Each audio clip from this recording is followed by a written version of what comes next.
अब हम थोड़ा सा और आगे बढ़ेंगे। जो अगला विषय हम उसमें बाइबल शास्त्र में हम सीखने वाले हैं भाग 1 में, वो है बाइबल की प्रेरणा का स्रोत, the inspiration, the source of the inspiration of the scriptures.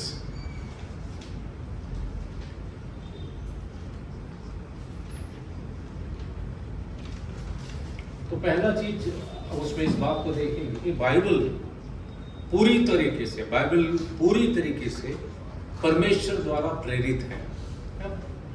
परमेश्वर की प्रेरणा से ये पवित्र बाइबल है। उसके लिए एक वचन हम देखेंगे, हम सबके लिए सुपरिचित वचन है, कोई भी पढ़ देंगे मराठी में, 2 तिमोथी 3:16। 2 तिमोथी 3:16 मराठी में पढ़ेगा। प्रत्येक परमेश्वर प्रेरित शास्त्रलेख, सद्बोध, दोष दाखविणे, सुधारणूक, नीतिशिक्षण याकरिता उपयोगी आहे। तो हमने वहां पर देखा परमेश्वर प्रेरित, ऐसा लिखा हुआ है ना, परमेश्वर प्रेरित। ये बहुत महत्वपूर्ण है। यहां पर एक यूनानी शब्द है थियोन्यूस्टोस, जिसका अर्थ है परमेश्वर प्रेरित। परमेश्वर प्रेरित या परमेश्वर के श्वास से लिखा हुआ, परमेश्वर के श्वास से लिखा हुआ। इसका मतलब परमेश्वर का जीवन इसमें क्या है, संचार कर रहा है। किसमें? इस पुस्तक में, परमेश्वर प्रेरित। अब परमेश्वर का श्वास हमें पता चला, लेकिन ये प्रेरणा और प्रकाशन में अंतर क्या है? अभी तक हम प्रकाशन को देख रहे थे, है ना। प्रेरणा और प्रकाशन में अंतर क्या है? जो प्रेरणा है, इंस्पिरेशन है ना, ऐसा पढ़ते हैं ना, परमेश्वर प्रेरित, इंस्पिरेशन, प्रेरणा। अब ये दोनों में फर्क है, ये दोनों फर्क को भी हमें समझना बहुत जरूरी है। तो वहां पर आप देख सकते हैं प्रेरणा, इंस्पिरेशन। वहां पर क्या लिखा हुआ है? शास्त्र के लेखक को परमेश्वर की ओर से मार्गदर्शन मिला। शास्त्र के लेखक को परमेश्वर की ओर से मार्गदर्शन मिला। प्रकाशन, रेवलेशन है ना, या प्रकटीकरण, वहां क्या है?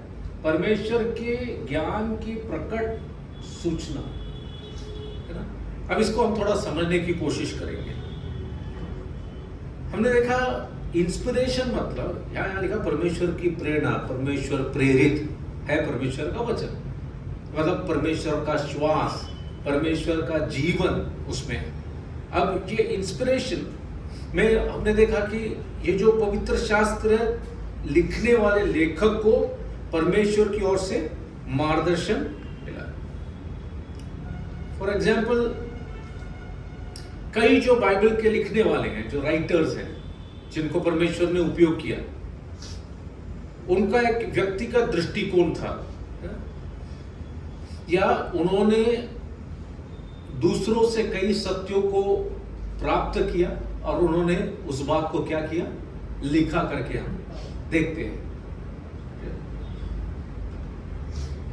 लेकिन परमेश्वर ने निश्चित किया कि वो जो लिख रहे हैं वो वही लिखे जो वो चाहता है।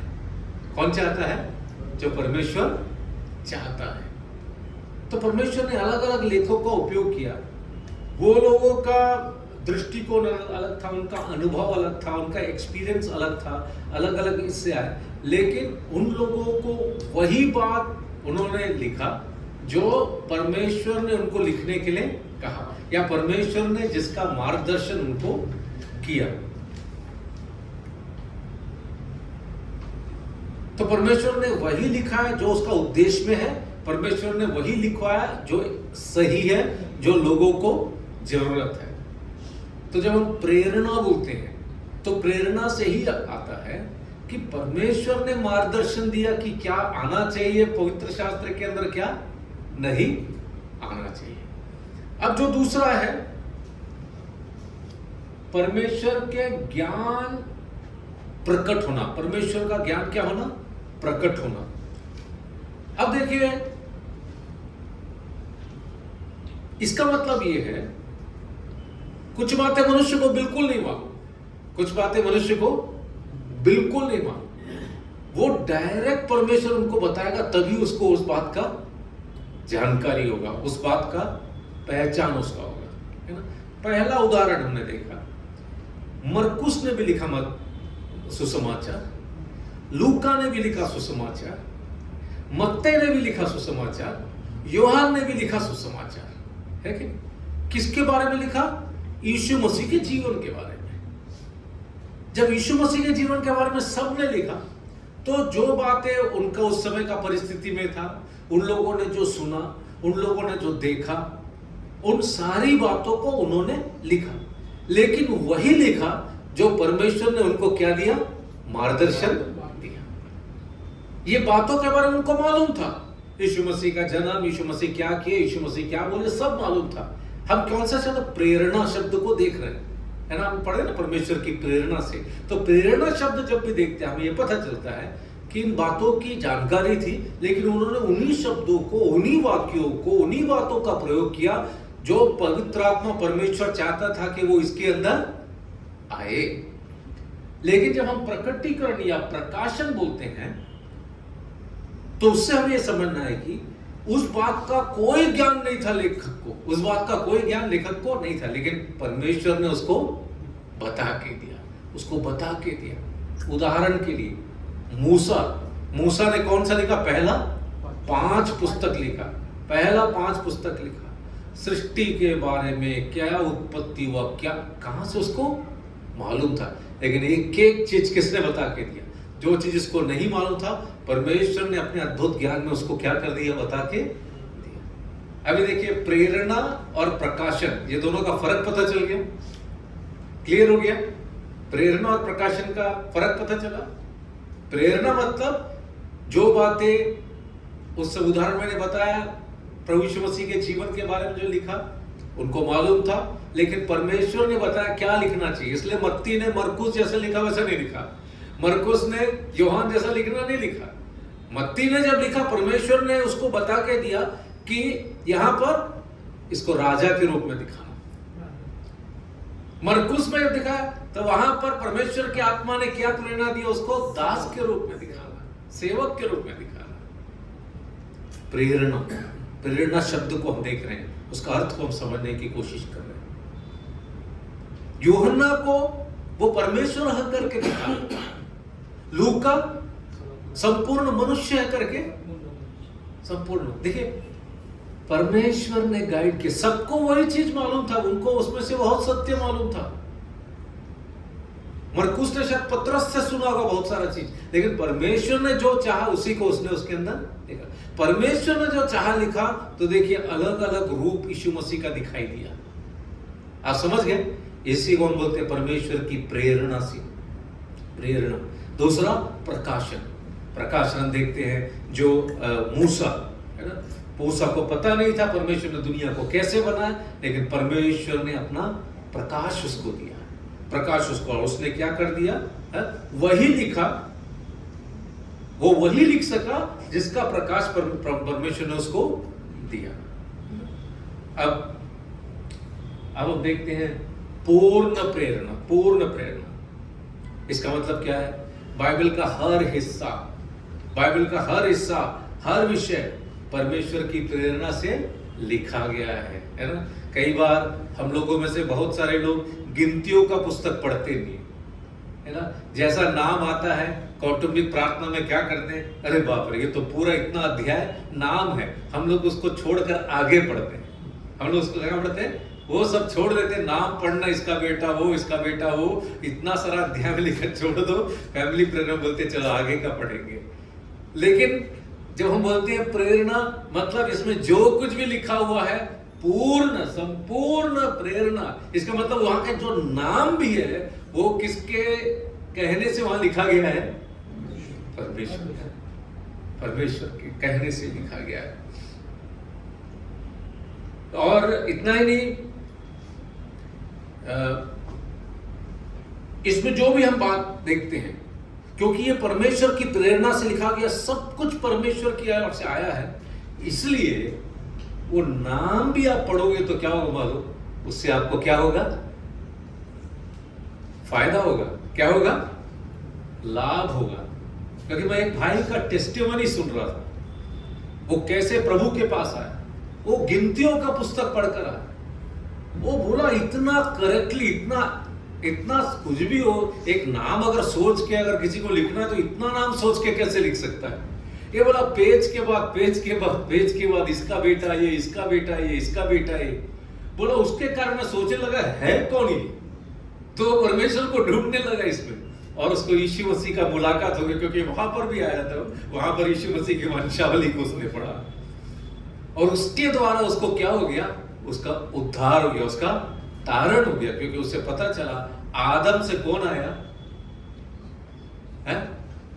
यीशु मसीह भी आदम की वंशावली में आया। इसका मतलब क्या है? संपूर्ण ये जो भाग हम देखते हैं इसका शुरू से आखिरी तक, इसको क्या करते हैं हम लोग? हमारे लाभदायक, हमारे लिए फायदे का है। तो जो पुराना नियम नहीं पढ़ता है उसको बता, पुराना नियम भी क्या है?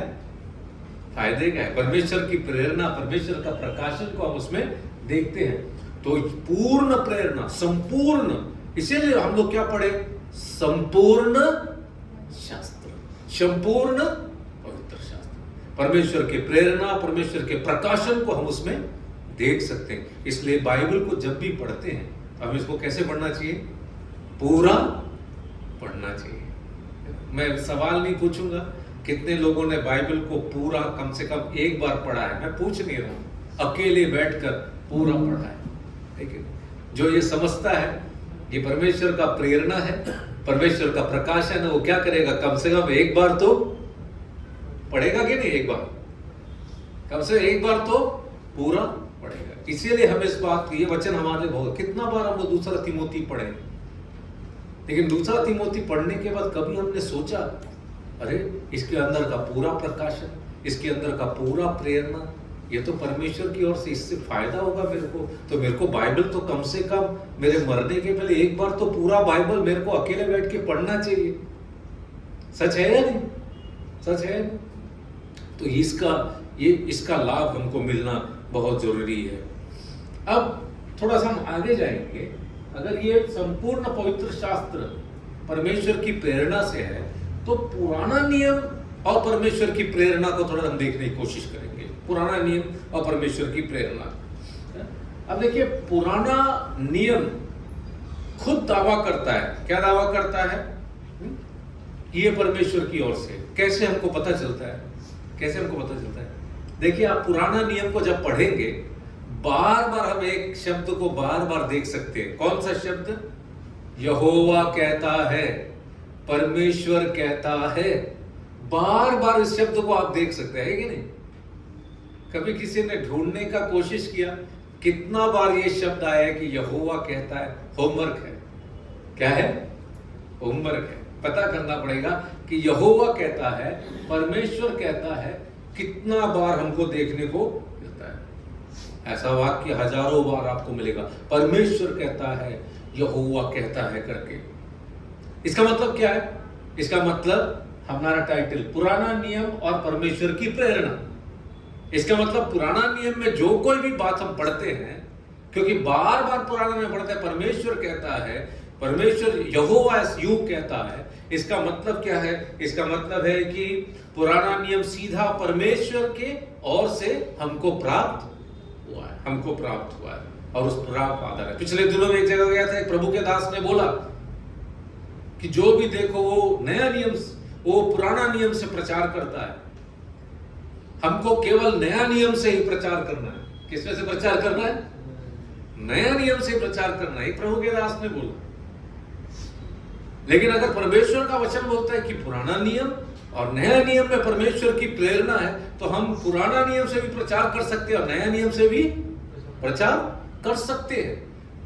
अब अभी हम क्या देख रहे हैं कि क्या पुराना नियम परमेश्वर की प्रेरणा से लिखा है? कैसे पता चलता है? बार बार हम देखते हैं क्या लिखा हुआ है? परमेश्वर ने कहा, परमेश्वर ने कहा, यहोवा ने कहा, यहोवा ने कहा। इसलिए हमें पता चलता है। दूसरा, भविष्यवक्ताओं के माध्यम से। किसके माध्यम से? अभी देखिए, यशाया से लेकर मलाकी तक 16 भविष्यवक्ता है ना। यशाया से लेकर मलाकी तक 16 भविष्यवक्ता। ये 16 जो भविष्यवक्ता है, इनको संदेश किससे मिला? किससे मिला? परमेश्वर से मिला, है ना। ऐसे ही हम पढ़ते हैं ना। फिर परमेश्वर का संदेश आया यशाया को, यिर्मयाह को, एजेकियल को। अब पढ़ते परमेश्वर से संदेश आया, वो संदेश उन्होंने राजाओं को पहुंचाया, वो संदेश उन्होंने इजराइल प्रजा को पहुंचाया, वो संदेश उन्होंने अन्य जातियों को पहुंचाया। तो जब हम भविष्यवक्ताओं का माध्यम से देखते हैं तो हम देखते हैं कि परमेश्वर की प्रेरणा, पुराना नियम परमेश्वर की प्रेरणा से लिखा गया। और उसी प्रकार जब हम यीशु मसीह के बारे में देखते हैं, प्रभु यीशु मसीह के बारे में, यीशु मसीह ने सिखाया कि पुराना नियम जो है ये सचमुच में परमेश्वर की प्रेरणा से है, ये परमेश्वर का वचन है, ये परमेश्वर के द्वारा दिया गया है करके यीशु मसीह ने स्वयं बताया। देखो मत्ती 5 उसका 18 देखो। कारण मी तुम्हास खचित सांगतो, आकाश व पृथ्वी ही नाहीशी होईपर्यंत सर्व काही पूर्ण झाल्याशिवाय नियमशास्त्रातील एकही काना किंवा मात्रा रद्द होणार नाही। मत्ती 5 उसका 18 में यीशु मसीह ने कहां से बोला?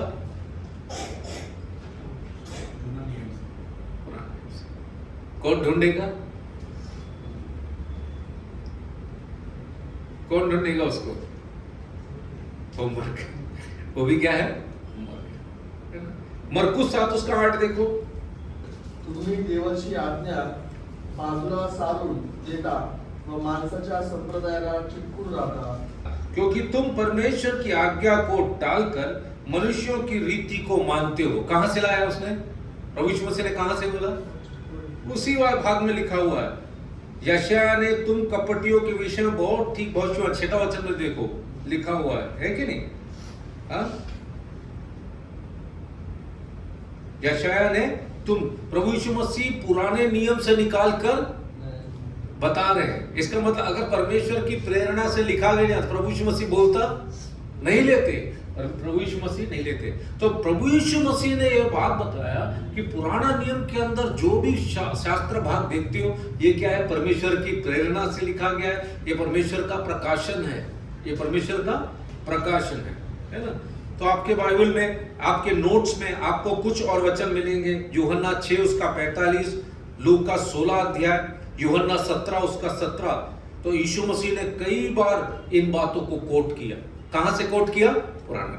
तो पुराना नियम किसके प्रेरणा से लिखा हुआ है? परमेश्वर की प्रेरणा से लिखा हुआ है ना। तीसरा सबूत हमने देखा। चौथा, प्रेरितों की पुष्टि। अब यीशु मसीह के जो प्रेरित हैं, क्या इन्होंने इसके बारे में बोला? इन्होंने भी इसका एक उदाहरण देखेंगे, और भी है आपके नोट्स में आपको मिलेगा। दूसरा पत्रस 1 उसका 16 देखिए।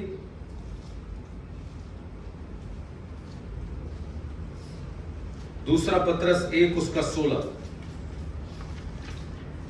कारण चातुर्याने कल्पलेल्या कथांस अनुसरून आम्ही आपल्या प्रभू येशू ख्रिस्ताचे सामर्थ्य व आगमन या संबंधाने तुम्हास कळविले असे नाही, तर आम्ही त्याचे ऐश्वर्य प्रत्यक्ष पाहणारे आहोत। उसका 21 वचन देखो। कारण संदेश मनुष्याच्या इच्छेने कधी आलेला नाही, तर पवित्र आत्म्याने प्रेरित झालेल्या मनुष्याने देवापासून आलेला संदेश सांगितला आहे। और जो पहला रेफरेंस था वो एक्चुअली मेरे से मिस्टेक हुआ है, वो पहला पत्रस है। पहला पत्रस 1 उसका 16।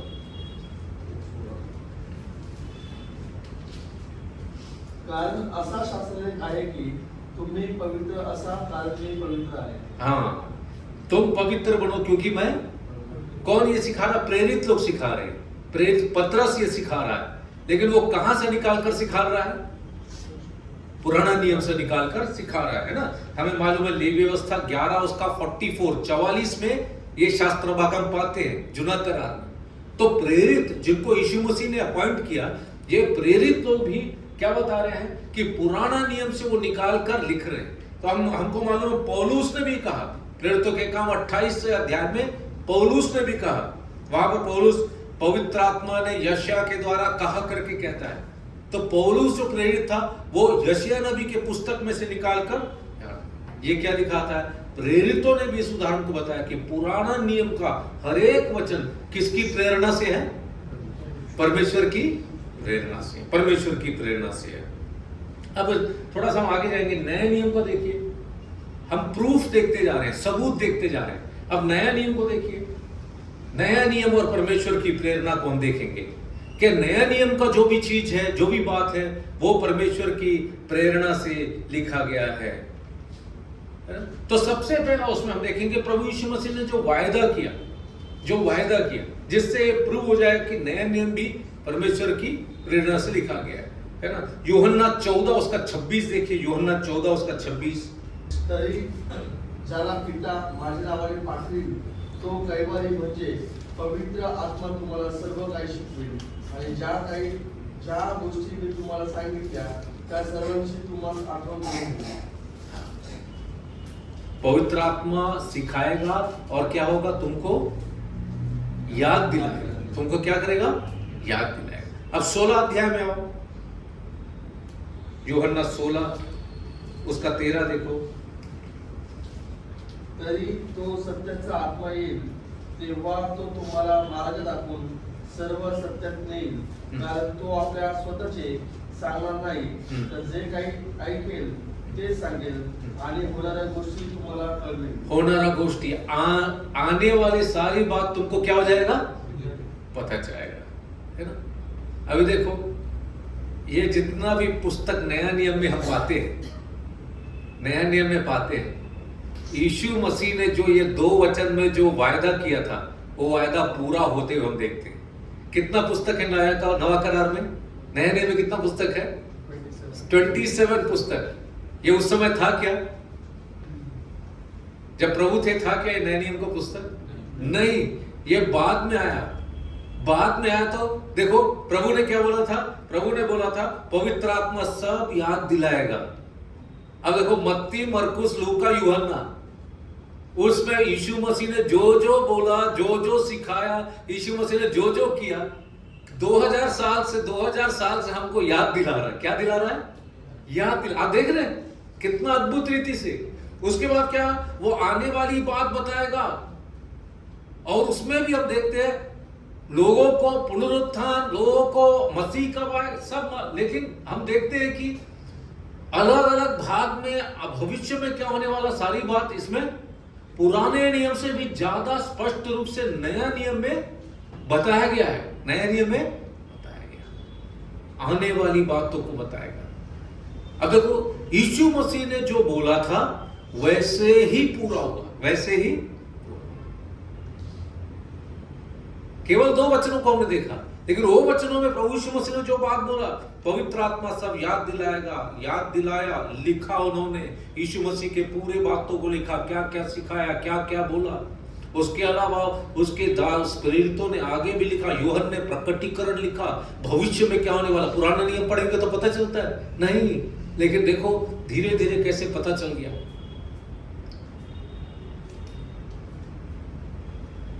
तो प्रभु यीशु मसीह ने पवित्र आत्मा की सहायता सुसमाचार लिखा, आने वाला क्या है सब ये प्रभु ने पहले से बोला था।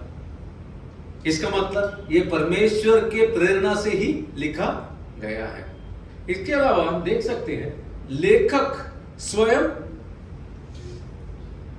ये लेखक स्वयं परमेश्वर की प्रेरणा से लिखा है। कैसे हमें मालूम, देखो पौलुस क्या बोलता है, पौलुस खुद बोलता है, क्या बोलता है कि ये देखो ये जो भी हम लिख रहे हैं, कोई भी बात हम अपना मर्जी से नहीं लिख रहे। देखो पहला कुरिन्थी 2:10, पहला कुरिन्थी 2:10।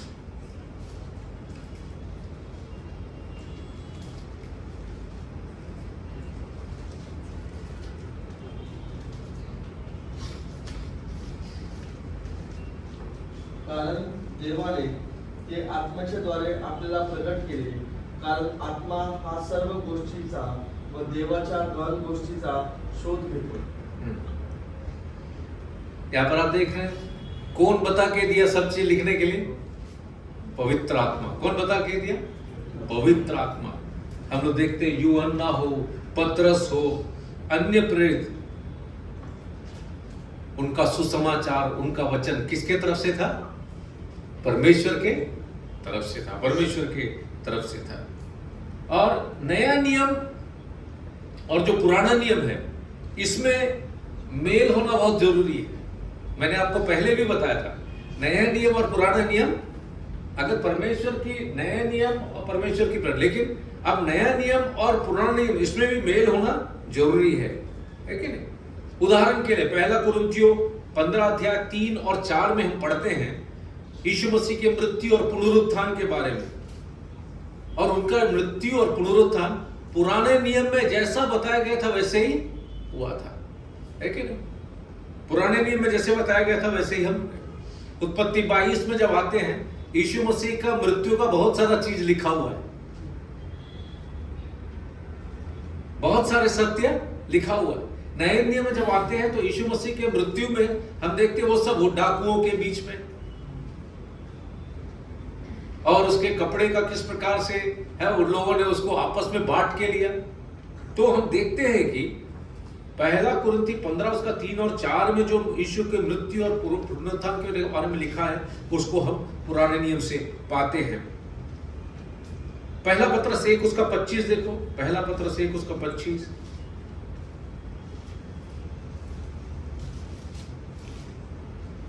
परंतु प्रभूचे वचन सर्व काळ टिकते। सुवार्तेचे जे वचन तुम्हाला सांगण्यात आले ते हेच होय।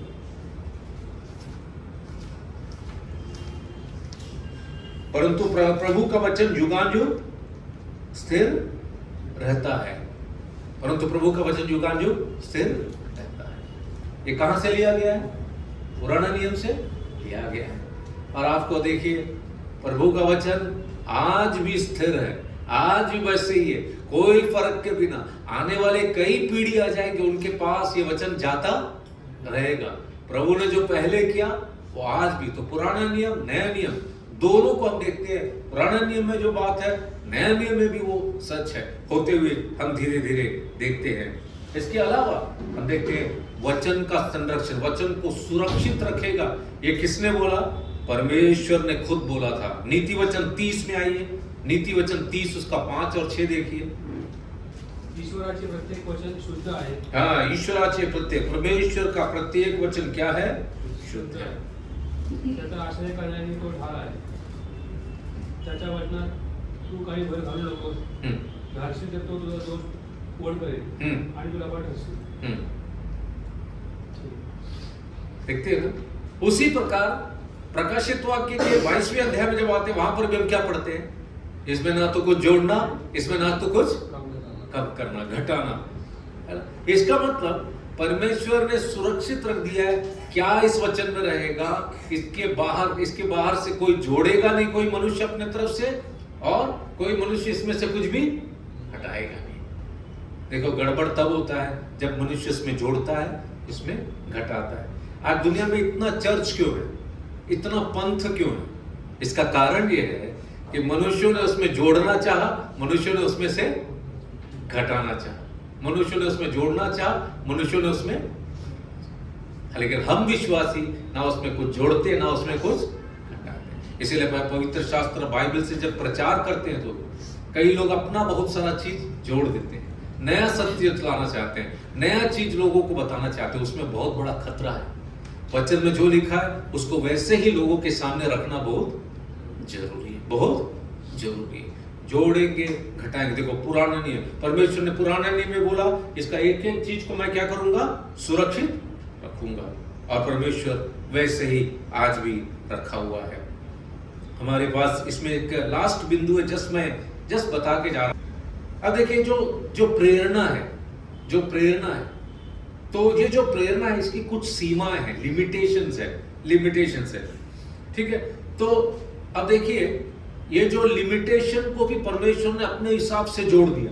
सबसे पहला, लेखक की जो व्यक्तिगत शैली है कि नहीं? हर एक राइटर जो होता है उसका क्या होता है? अपना एक स्टाइल होता है लिखने का। सच है या नहीं? हर एक राइटर का अपना हर एक लेखक का अपना स्टाइल होता है। वो देखो परमेश्वर ने किसी का स्टाइल में रोक नहीं लाया, परमेश्वर ने स्वयं।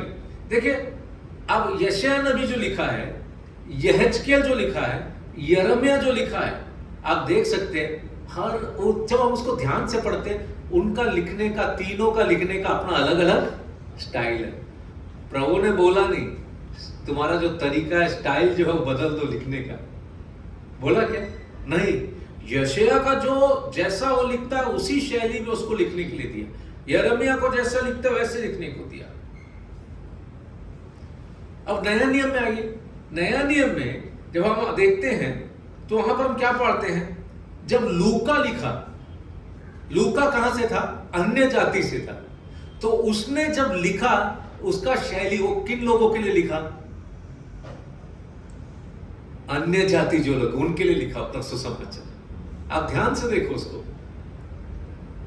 लेकिन मत्ती जब लिखा, मरकुस जब लिखा, यूहन्ना जब लिखा, वो लोग कहां से थे? यहूदी में से थे। तो यहूदियों को फोकस करके लिखा। किसको फोकस करके लिखा?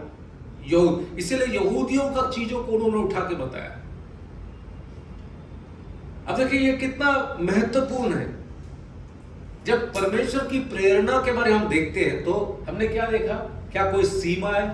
जब परमेश्वर की प्रेरणा में जब लोगों ने लिखा तो क्या वो मालूम, हर एक को उसका शैली में लिखने के लिए परमेश्वर ने क्या कर दिया? अनुमति दिया। इसलिए तो अच्छा लगा। अब देखो मेरा एक लिखने का स्टाइल है, अगर तुम बोलोगे नहीं ऐसा लिखो, ऐसा करो, है कि नहीं? हर चीज काम करने का भी सबका तरीका अलग होता है। अपना खुद काम करने का तरीका एक अलग है। उदाहरण के लिए जैसे मैं खाना बनाने के लिए जाऊंगा तो मेरे को किचन में कोई नहीं चाहिए, मैं अकेला, सब चीज मेरे को अकेला, भाजी भी मैं अकेला काटूंगा, मसाला भी मैं खुद डालूंगा। इसका मतलब मैं हमेशा बनाता नहीं हूं, कभी कभी, लेकिन जाऊंगा तो मेरे को कोई पसंद नहीं होगा।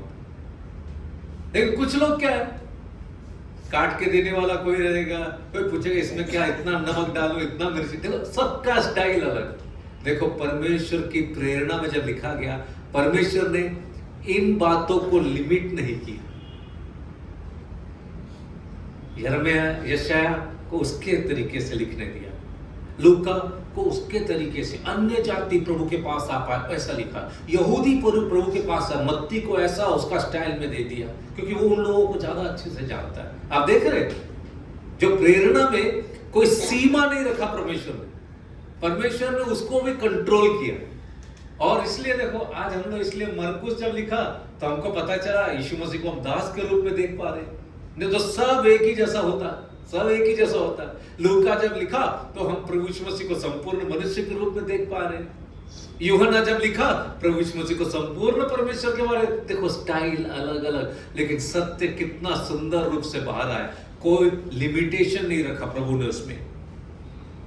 ठीक है। अब दूसरा, मूल पांडुलिपियों का आधार। कई लोग सवाल करते ओरिजिनल कहां है? क्या सवाल करते हैं? ओरिजिनल कहां है? मेरे मन में भी आया, ओरिजिनल क्यों नहीं रखा हुआ? पूरा चीज का ओरिजिनल क्यों नहीं रखा है? थोड़ा बहुत का ओरिजिनल मिल रहा है, लेकिन पूरा को ओरिजिनल क्यों नहीं रखा है? सवाल उठता है ना मन में, ओरिजिनल क्यों नहीं रखा है? मूल जो प्रति है, जो हमको मिला है बाइबल का पुराना छोटा छोटा भाग, और क्या मिला? प्रतिलिपि मिला है, मतलब ओरिजिनल से जो कॉपी किए, जो लिख कर लिए, वो कॉपी मिला है। आपको बताओ, ये भी परमेश्वर ने किया। क्यों मालूम? परमेश्वर अपना संदेश को सुरक्षित रखना चाहता था। नहीं तो हम लोग क्या करते मालूम? हम लोग क्या करते हैं मालूम? वो ओरिजिनल जो अगर आज हमारे पास रहता ना, हम लोग सब उसका पूजा करने के लिए चले जाते हैं। आप समझ रहे मेरी बात को? वो ओरिजिनल अगर रहता पुस्तक का, तो हम लोग सब प्रभु का आराधना छोड़कर किसका आराधना करते? वो जो ओरिजिनल था उसका, प्रभु ने उसको ही हटा दिया। कई बार मैं सोचता हूं, रोटी और दाखरस जल्दी खराब हो चीना वाला चीज को प्रभु ने दिया, क्या इसका स्मरण क्या करो? क्यों मालूम? ये अगर खराब नहीं होने वाला रहता ना, तो प्रभु को छोड़कर हम लोग क्या करते? उसी का ही आराधना करते। ये 3 दिन में रोटी खराब हो जाता है, दाखरस खट्टा हो जाता है, इसलिए हम उसका आराधना नहीं कर पाते। परमेश्वर अपना जो सत्यों को सुरक्षित रखना चाहता था, लेकिन जो हमारे पास जो प्रतिलिपि आया ना, जो पंडुलिपियां आया, जो मैन्युस्क्रिप्ट आया, उसमें कोई फर्क नहीं। उसको, उसके अंदर का वचन को परमेश्वर ने क्या रखा? सुरक्षित रखा, वचन को सुरक्षित रखा। इसलिए तो कोई हमारा बाइबल जला दे, हम लोगों को मारने काटने के लिए नहीं जाते हैं। क्यों नहीं जाते हैं? बाकी किसी इसमें धर्म में देखो, कहीं किसी का कुछ जल गया तो मारना काटना, लेकिन बाइबल जलाता, कितना जगह हमारे बाइबल को लोग ऐसे ही जलाते हैं, क्योंकि हमें मालूम है उसके अंदर का जो शब्द है वो क्या है? वो पवित्र है। क्या है उसके अंदर का? वो जो शब्द है वो पवित्र है, वो परमेश्वर की प्रेरणा से लिखा हुआ है, वो परमेश्वर की प्रेरणा से लिखा हुआ। समझ गए आप मेरी बात को? समझ गए आप मेरी बात को? और इतना ही नहीं, जो भाषाओं का सीमा को भी हम देखते हैं, अनुवाद की सीमाओं को हम देखते हैं। अब आप सोच के, तो बाइबल 2000 भाषा में लिखा गया, लेकिन आपको मालूम है ये 2000 भाषाओं में, जो हिब्रू में, ग्रीक में जो शब्द है, ये 2000 भाषाओं में नहीं है। वो जो शब्द है ना, वो 2000 भाषाओं में नहीं है। सहारा, परमेश्वर मेरा सहारा है, कुछ आदिवासी भाषाओं में उसका शब्द ही नहीं है। अब आप सोचिए कैसा बाइबल का ट्रांसलेट होगा, बाइबल का अनुवाद कैसे होगा? लेकिन आप फिर भी देखिए, फिर भी लोगों ने कोशिश किया कि वो संदेश किसी भी तरह लोगों के पास पहुंचना है, इसलिए उन लोगों ने उसके करीब वाले संदेश का, या उसके अंदर जो प्रेरणा का शब्द उसमें फर्क ना आए, वो लाते हुए भी वो संदेश लोगों के पास तक पहुंचाया। आज भी उस भाषा में लोग वचन पढ़ते और उनका उद्धार हो रहा है। ओरिजिनल का शब्द नहीं है, ग्रीक और हिब्रू का नहीं है, उनकी भाषा में। और हम एक और बात देखना चाहेंगे, अंकुश और परमेश्वर का निर्देश। देखो बाइबल में ऐसा भी हुआ है कि जहां पर लिखने वाला कुछ ज्यादा लिखना चाहता था, लेकिन परमेश्वर ने लिखने नहीं दिया। परमेश्वर ने लिखने नहीं दिया, परमेश्वर ने वहां अंकुश लगाया, परमेश्वर ने वहां रोक लगाया। देखो परमेश्वर का प्रेरणा को दिखाता है। एक है प्रकाशित वाक्य 10वां अध्याय उसका 4था वचन में, वहां पर 7 गर्जनों के बारे में लिखा है। प्रकटीकरण 10 उसका 4 में वहां 7 गर्जनों के बारे में लिखा है ना। यूहन्ना और लिखना चाहता था, लेकिन परमेश्वर ने उसको लिखने का मौका नहीं दिया। उसी प्रकार इब्रानियों उसका बात है, इब्रानियों 5 उसका 11, वहां पर आप मलकीसदेक के बारे में पढ़ते। किसके बारे में? वहां पर लेखक उसके बारे में और लिखना चाहता था, लेकिन परमेश्वर ने क्या कर दिया? उसको लिखने से मना कर दिया। यहूदा की पत्री में वो तारण के बारे में लिखना चाहता था, लेकिन 2-3 वचन के बाद उसको क्या है? मसीही जीवन के ऊपर उसको बदल दिया। किसके ऊपर बदल दिया? तो हम लोग पढ़ते हैं तो सोचेंगे अरे यहाँ तो तारण के बारे आगे आना चाहिए, तो यहाँ तारण के बारे में नहीं आया, लेकिन मसीही जीवन में आने वाली बातों के बारे में वहां पर लिखा हुआ है करके हम देखते हैं। प्रियजनों, तो हमने इस पाठ में इस सत्य को देखा कि किस प्रकार से परमेश्वर ने अपने वचन को हमारे सामने अद्भुत रीति से हमारे पास लेकर आया।